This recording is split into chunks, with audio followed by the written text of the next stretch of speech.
But doesn't competitive advantage of humans using it go to zero over time? Reallocation of resources on a globalized level because AI can do it.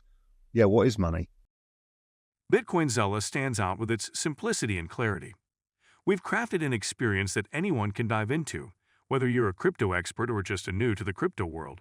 Now guess who keeps his eye on us? The author of best-selling book Rich Dad Poor Dad, Robert Kiyosaki. And we want to take this opportunity and thank all the people who trusted us, and we read every comment. And the best part, it's free. Subscribing now means you will get all new information for free. Don't just follow the trends, stay ahead of them. Subscribe to Bitcoin Zella today and enjoy the new edge.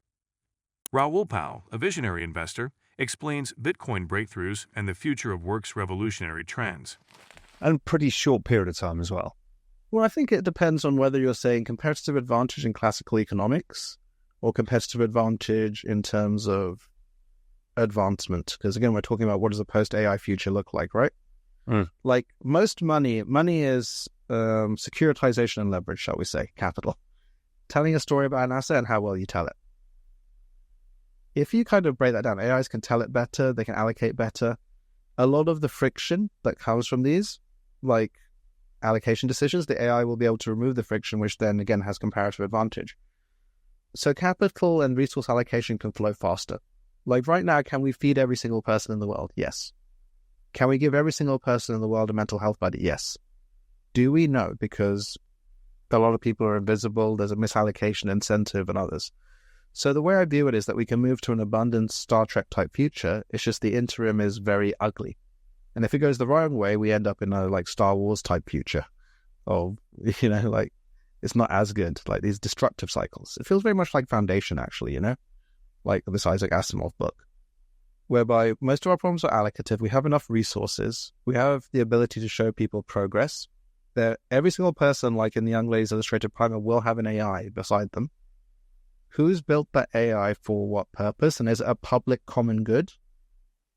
Or is it trying to sell you ads and gain your attention for this more short-term thing? Again, because we think in this way, we look at the ultimum, which is, well, where is any comparative advantage? Why do you need money at all when you can do instant bartering? What has this done to political power? With us, President Donald Trump's announcement to create a strategic Bitcoin reserve has sparked significant market reactions. On March 7, Bitcoin exchange-traded funds experienced nearly $370 million in net outflows, according to data from Farside Investors. The executive order established a national Bitcoin reserve and a digital asset stockpile using assets from law enforcement seizures and legal proceedings. While the order calls for budget-neutral strategies for acquiring more Bitcoin without extra costs for taxpayers, traders were disappointed by the lack of fresh purchases. Many investors and experts believe that the limited scope of the order did little to boost market confidence.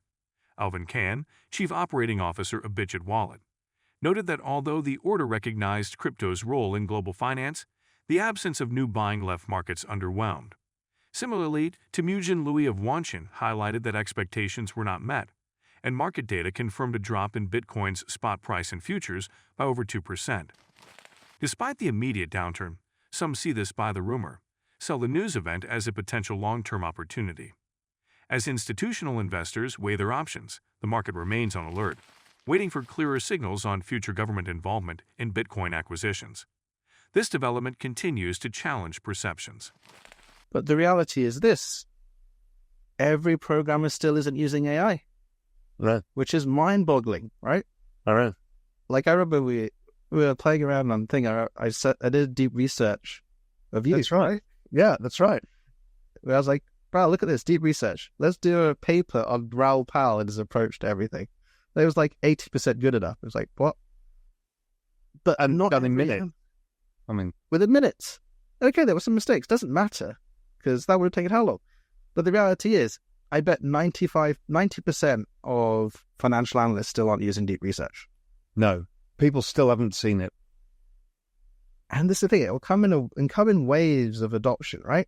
Because it has to come to where you are. And this is why, like I said, if my main thing is when I can have a chat with my AI like I'm chatting to you now, it just seamlessly integrates. And so it'll come in waves of adoption. I think we'll have some time, but we need to have coordination mechanisms. And I think crypto is great for that. I think we need to give people things to believe in, like a very practical thing. If you've gone through the cancer journey, imagine if there was an AI that could coordinate and help you through that.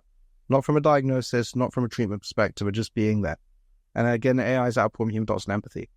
What if every child had this technology? Like, there was a study done in Nigeria, 2 months of ChatGPT access improved educational outcomes by 2 years. And what's the cost to give that to every Nigerian? Even if you do it with solar power, it's like nothing. Yeah. So I think that we can think bigger. It'll become more competitive, but this is the nature of the economy. As you have these waves of innovation, it's just the diffusion and pace of this innovation is faster. And a lot of these classical structural things are broken down. I think things will be challenged like IP, copyright. It's so hard to maintain in this world. I mean, maybe blockchain rails is one way of doing it. So at digital speed, in a digital age, we can prove authenticity of both people, content, stuff.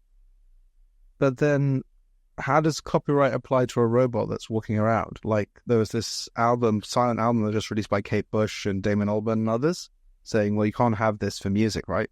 Stop scraping. But other countries allow scraping of music. And so is the Optimus robot going to close its ears when it hears Taylor Swift? It doesn't really make much sense, does it? No. And in fact, the reason because it's replicating us, right? So are you infringing IP rights because you are Paul McCartney and you heard songs in your youth from Fats Domino and regurgitated it into Beatles songs? It's the same thing. Transformative, right? And again, this is copyright moment. But then you extend that. Like, why do you have patents? What happens when you have teams of AIs and humans patenting everything? Doesn't make sense. We had patents because what we were trying to protect was the value of smart people coming together to build. And now you have the first discoveries done by AI. Is that patentable? Like, anyone who's decent at mathematics, like, I'm decent, I'm an Oxford mathematician. It's been so much fun using the AI to do kind of the mechanisms on game theory, topology, and others. Because I can just bounce back things and so forth, and I can build brand new social constructs and other things like that. But it just requires one of me now. It doesn't require a team of me anymore. As you get to in silico biological things, again, is that patentable? Does it make sense? Suno generates songs in seconds, and now with WAP, then that collapses. So I've had a thesis for a long time, which everything digital goes to zero in value. Cost of consumption has gone to zero in the private horse wave. The cost of creation goes to zero in this wave. That's right. That's right. And the only thing that has digital scarcity is obviously blockchain rails. And that doesn't apply to everything. So it's, you know, as you and I talked about, this is a deflationary nuclear bomb of which people don't understand will completely restructure how an economy even works. This is why my take was you need to have a blockchain cryptocurrency new economy for this. I think Bitcoin has its place as decentralized fully, or, you know, it's got two minor pools that make 50%, but you know what I mean. It's established as Lindy effect. Yeah. Anytime you create new money, you have to take money from somewhere else. That's why this meme coin thing was a bit crazy and other stuff like that. So I was like, create the generative AI high trust asset and capital will flow to that, because there's nothing to invest in apart from NVIDIA and a few others right now, right? That's right. Make it liquid. Women are showing a rising interest in cryptocurrency investments as they embrace long-term wealth creation. A recent Bitpanda survey revealed that 50% of female crypto investors prefer holding digital assets for long periods, with many planning to invest for 5 years or more. Bitcoin stands out as the preferred choice, chosen more frequently by women than men, as it offers a sense of security and stability. This patient approach highlights a commitment to building diverse portfolios and achieving generational wealth, rather than chasing short-term gains. However, challenges persist. Despite their enthusiasm, over 81% of female investors admit to lacking sufficient education in the crypto space. Many cite a shortage of investment knowledge as a major barrier, and financial constraints also affect their decisions. Experts note that women typically trade less frequently than men, a style that helps them avoid impulsive moves during market fluctuations. This measured strategy is seen as essential for navigating the volatile world of digital currencies. Initiatives like Women in Ethereum Protocol are working to bridge the education gap, offering guidance and support for women entering the crypto market. By promoting small-scale investments and thorough research, these programs empower women to make informed decisions. Their dedication to a thoughtful, long-term investment strategy is reshaping the future of cryptocurrency and paving the way for more balanced market participation. Their growing involvement not only enhances market diversity but also drives innovation, proving that women can confidently shape the evolving crypto landscape while inspiring future generations of investors remarkably well. And do not forget to subscribe to Bitcoin Seller. The most important news will reach your inbox on a daily basis and for free. I do not know why you have not subscribed yet. If you like the video, give it a thumbs up and subscribe for more daily updates. Remember, knowledge is power, and we're here to empower you on your financial journey. Until next time, happy investing.